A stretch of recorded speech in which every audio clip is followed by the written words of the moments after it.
Hello, and welcome back to Diecast Graveyard. My name is Paul. Today we're going to be restoring a Hot Wheels Boss Hoss from the Spoilers series. There's a lot of paint missing, there's a bunch of toning, and it's definitely tired, and the tires need to be replaced also. Stick around to the end of the video for a special announcement. Let's get started. Using an automatic center punch, we're going to go ahead and pop the center of the rivet so we can drill them out.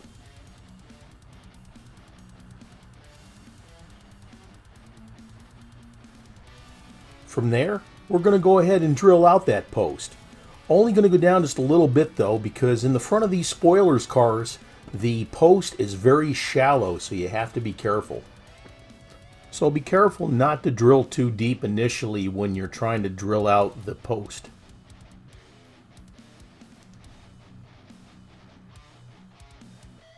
Alright, we're going to open up the car now.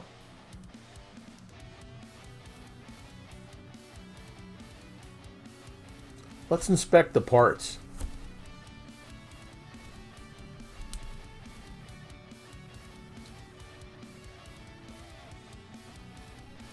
Alright, the base here, it's got some oxidation on it, and it definitely has some boogers on there, so we're going to have to file those down or use a wire brush to scrub them down. Like I said, the paint is all chipped up, and the engine is missing on this thing. This one's definitely going to need some work for sure. We've drilled out the posts, now we're going to go ahead and tap those holes. Using the tap kit here from Bright Vision, and you can get these tap kits at brightvisionwheels.com. Very, very light, easy to handle, and once you start tapping the post on this, it's almost like cruise control. It works fantastic. Back out that tap, clean out the holes, and we're good to go. Now let's go ahead and test fit the screws. I put a longer screw in the back because the post is longer, and I'll put a shorter screw in the front because the post is very, very shallow. Nice fit. Alright, we put it all back together. It fits really good. We put the shallow screw in the front and the deep screw in the back. We're good to go. Ooh, wow, hey, the alignment's way out of that one. We're going to definitely have to straighten that out. Let's go ahead and get the paint taken off. Using citrus strip in a little dish, I pour it over the car. And then we'll let it soak. Now it's time for a cold beverage. It's time for an ice cold beer. It's been sitting in the citrus strip for about half an hour. And look how that paint comes right off. Now, folks use a lot of different types of paint removers to take it off. I use the citrus strip. I also use the aircraft paint remover, which works excellent, but it's a little bit on the expensive side.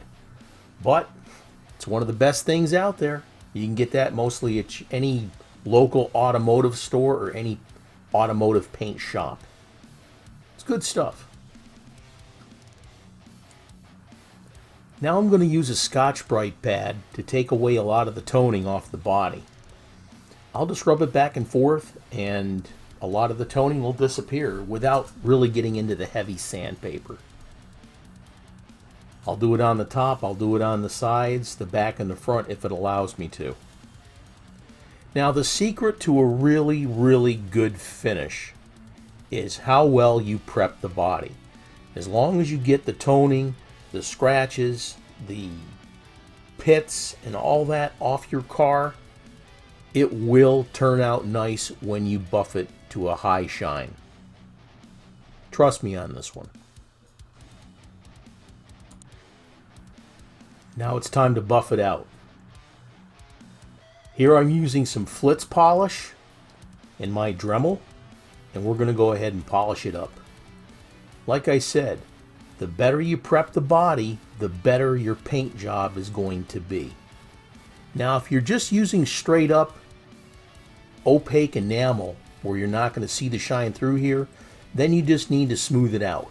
But if you're going to be using either the Spectre Flame paints from the Redline shop or the Nitro Flame paints from Bright Vision, you definitely need to get this real high shine to your car. And that's just a little bit. Look how nice that's turning out. Now we've got it in the paint booth.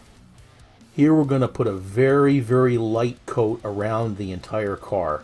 I start usually by painting the insides of the car because, hey, sometimes if you look inside, you might see those side panels where the upholstery doesn't go all the way up to the top of the doors. But again, notice how I'm covering the entire car, but I'm continuously rotating as I paint. You don't want to spray too heavy in one area because it will run.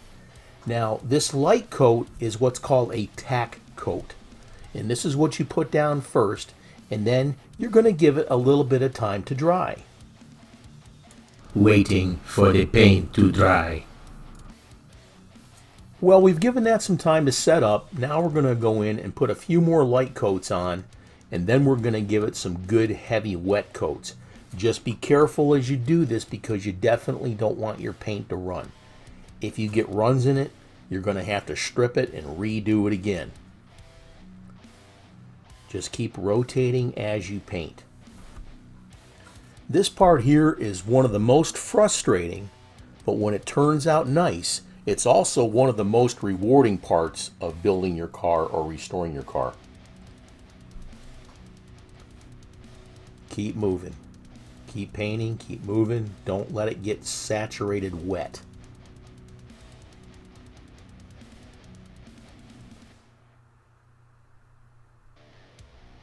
Now with your Nitro Flame paints or your Spectre Flame paints, you've got to be careful how much you put down because the more coats of paint that you put down, the darker your color is going to be. Once you get to where you've got the color you want, you need to stop. Man, I love this aqua color. It's beautiful. And it's going down so nice. Now another key secret to a good paint job is follow the manufacturer's specifications as far as the proper measurements. Now, you have to be careful with this because if you put not enough hardener or too much hardener or too much reducer or not enough reducer if you're using any, it can really mess up your paint. So please follow the directions on the sides of the bottles of the paint wherever you purchase them. Same thing if you're using the Createx paints. Follow the manufacturer's specifications and measurements to the T. You can do this, folks. You can definitely do this. Meanwhile, back in the graveyard. Now we're going to change out the wheels. On my last build, on the Light My Firebird, I got a comment from one of my viewers basically saying, please don't cut off usable wheels. Well, this is my restoration, and I want it to look super nice. Yeah, the wheels will still roll, but even if you get in there with a Molotow chrome pen or a paintbrush or something, it's going to look like it was done with a pen or a paintbrush. I want the car to look super nice. So I'm going to go ahead and take these wheels off and replace them. Now, if I can get the wheels off by hand, I'll keep them and I'll use them. But honestly, if you try to pull these things off, usually the bearing comes with the wheel and you wind up ruining it. Now we're going to use this tool. This particular one I got from Bright Vision, and you can get these tools at brightvisionwheels.com. Put the tool between the bearing and the body and push the wheel on with your thumb. That way there you're supporting it and you won't bend your axle. Repeat the procedure up in the front. I also straighten the axles too with the same tool. You can get these tools also at the Redline shop. Here we have all the pieces together. We got the body. The paint job turned out fantastic. I'm very pleased with it. The base turned out good with the new wheels. The windshield needed to be a little polished, and the interior's in great shape. And I did find a donor engine in my chest of drawers where I keep all my goodies. This is what we started with. This nicked up, toned up, used, tired Hot Wheel. It definitely needs some attention. Wow. Look how bad that looks. Well, we painted it up. We polished it. We replaced the wheels. We put a new shiny engine in there. We shined up the windshield. And man, did we need it. And this is where we come to. This is fantastic. It looks beautiful. Now, here's the little surprise I was saving for you. One of my viewers is going to win this car. You have to be a subscriber, and then down below in the comments, I want you to comment Boss Hoss. I'm going to leave this up for approximately a week, and then we're going to do a random drawing. And whoever comments Boss Hoss and is a subscriber is going to win this car. Isn't that great? Please share with your friends. Let them come to my channel and share and subscribe and like it, and we'll be good to go. Thank you for your time. I appreciate you viewing my channel. Have a great day.